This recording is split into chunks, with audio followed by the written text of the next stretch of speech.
படம் சூப்பராக இருந்தது. படத்தில் உங்களுக்கு என்ன பிடிச்சது? எனக்கு வந்து இந்த பெண்களை இது பண்ணுறாங்களே அது அந்த இது ரொம்ப பிடிச்சிருந்தது. ஆமாம், இந்த பேய் சம்மந்தப்பட்டதாக இருக்கா இல்லை எப்படி ஹாரரா இல்லை எப்படி இருக்கு?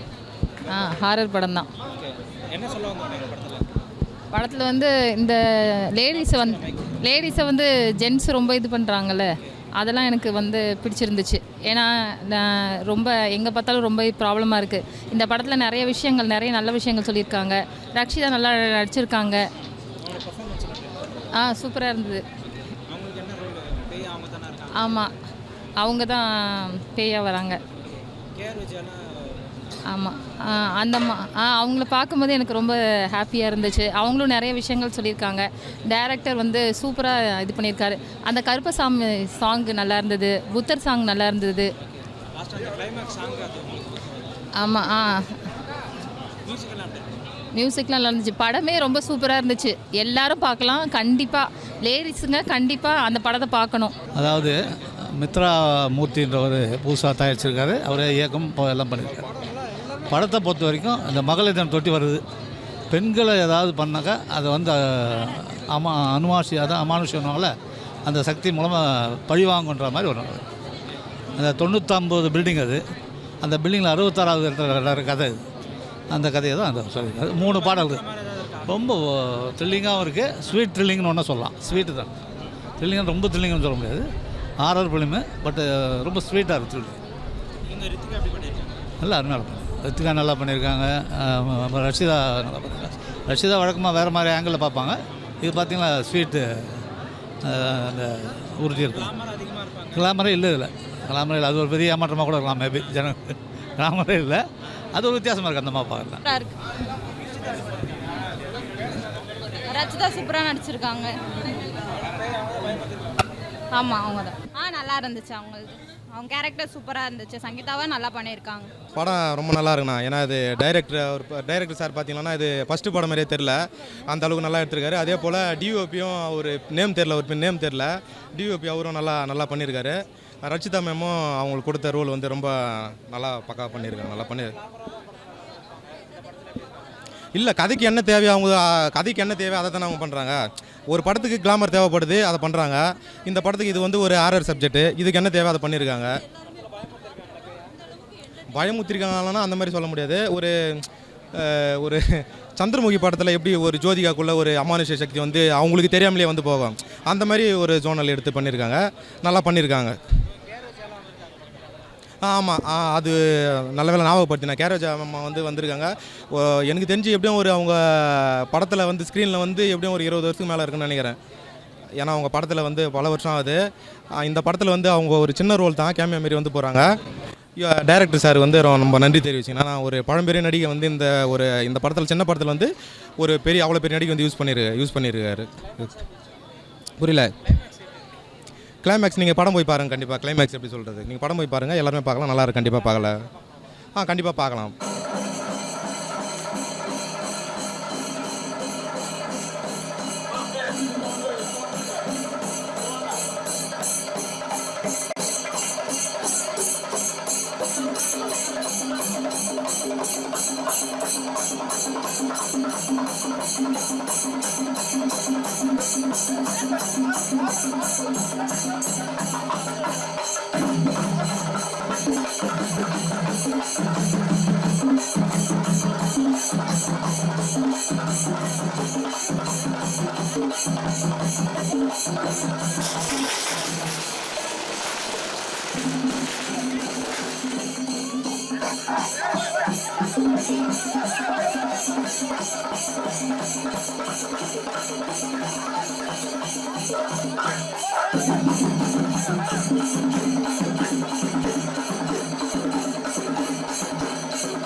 இட்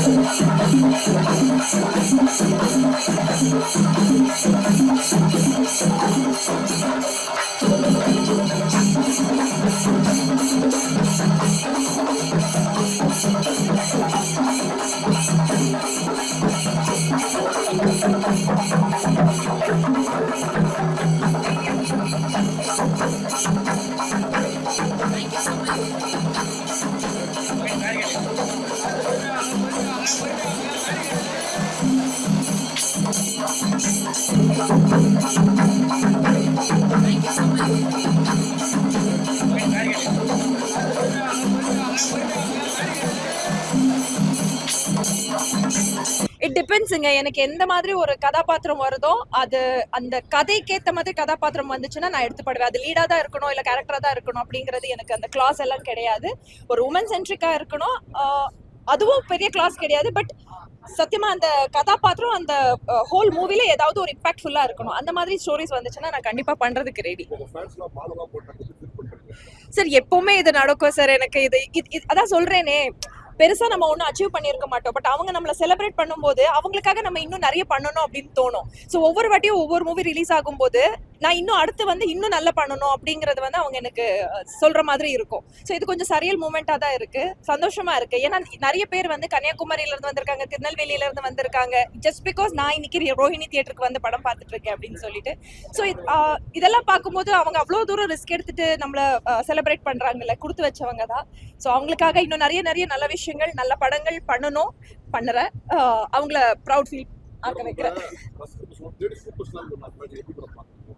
அதெல்லாம் இல்லை சார், ரச்சிதா மகாலட்சுமி அவ்வளோதான். அதுக்கப்புறம் அதுக்கு முன்னாடி எதுவும் தேவையில்லை, அந்த ரச்சிதா மகாலட்சுமியாவே இருந்துட்டு போயிடுறேன். சார் அப்கமிங் ப்ராஜெக்ட்ஸ், ஆமாம் சார், அப்கமிங் ப்ராஜெக்ட்ஸ் இன்னும் நான் 4 படம் சைன் பண்ணியிருக்கேன் சார். இப்போ ஆல்மோஸ்ட் 2 படம் வந்து ஷூட்டிங் முடிஞ்சிருச்சு, 8 ரிலீஸ். அடுத்தடுத்து ஆல்மோஸ்ட் இந்த வருஷத்துலேயே அந்த 2 படம் ரிலீஸ் ஆகிடும். இன்னும் 2 படம் வந்து ஷூட்டிங் ஸ்டார்ட் ஆகலை. So yet to begin. So பார்க்கலாம் சார்.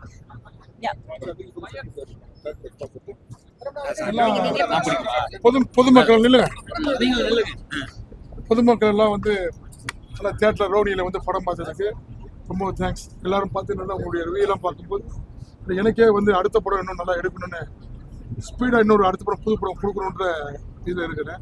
ரச்சிதா மகாலட்சுமி அம்மா கூட வந்து சுசிலா அம்மா வந்து பார்த்துட்டு அவங்களே ரொம்ப அழகாக இருக்குன்னு பெங்களூர்லேருந்து வந்து பார்த்துருக்காங்க. ஸோ எங்கள் படம் ரொம்ப லேடிஸ்க்கு ரொம்ப பிடிச்ச படமாக அமைஞ்சிருக்கு. ஸோ எல்லோரும் பைக்ஸ் கொடுத்துருக்காங்க பாருங்க. நெக்ஸ்ட்டு நிறைய படம் வச்சுருக்கோம் கையில்.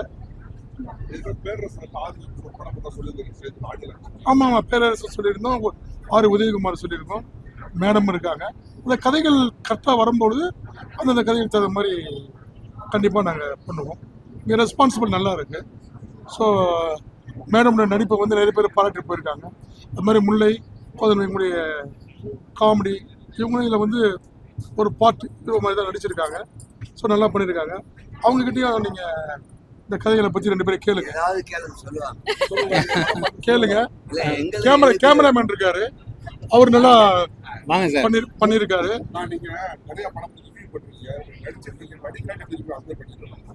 இல்லை உண்மையிலே ஒரு படம் பார்க்கலாம், ஒருத்துள்ள படம், சும்மா ஏதோ வந்தோம் போனோம்னு இல்லாமல் ஒரு ரொம்ப நாளுக்கு அப்புறம் ஒரு ஜோனர் இந்த படம் பார்க்குற மாதிரி ஒரு இது.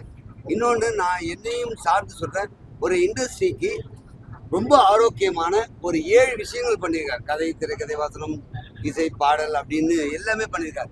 இது மாதிரி டைரக்டர் கிடைச்சிட்டு நாங்கள் ப்ளஸ்ஸாக நினைக்கிறோம். ஏன்னா அடுத்த படங்கள் வரதுக்கு தமிழ் இண்டஸ்ட்ரி வந்து இன்னும் ஆரோக்கியமாக வரதுக்கு இது மாதிரி நிறைய பேர் வரணும். இப்போ சொல்லும்போது இன்னொரு ஷாக் என்னன்னா, இன்னொரு இயக்குனர் இங்கே இருக்காங்கன்னு இவ்வளோ தெரியாது. இப்போ நீங்கள் இப்போ தான் சொன்னார் இயக்குனர். ஸோ இயக்குனர் புதுசாக சந்தோஷம். இந்த படத்தில் எங்களுக்கு எல்லாருக்குமே ஒவ்வொரு கேரக்டர் கொடுத்துருக்காங்க. அதை கொஞ்சம் நல்லாவே பண்ணியிருக்கோம். ஆடியன்ஸு சொன்னதை தான் கிளாப் பண்ணதும் சரி, சிரிச்சதும் சரி, எங்களுக்கு கொடுத்த கேரக்டர் கரெக்டாக பண்ணதான் ஃபீல் பண்ணுறோம். இது இன்னொரு இப்போ இயக்குனர் இப்போ தானே தெரிஞ்சது. நம்ம 2 பேரும் பேசிட்டாங்க, அவங்க படத்தில் நம்ம நடிக்கிறோம். படத்தை பற்றி நல்லா போடுங்க, மேடம் பற்றி எதுவும் நெகட்டிவாக போடாதீங்க.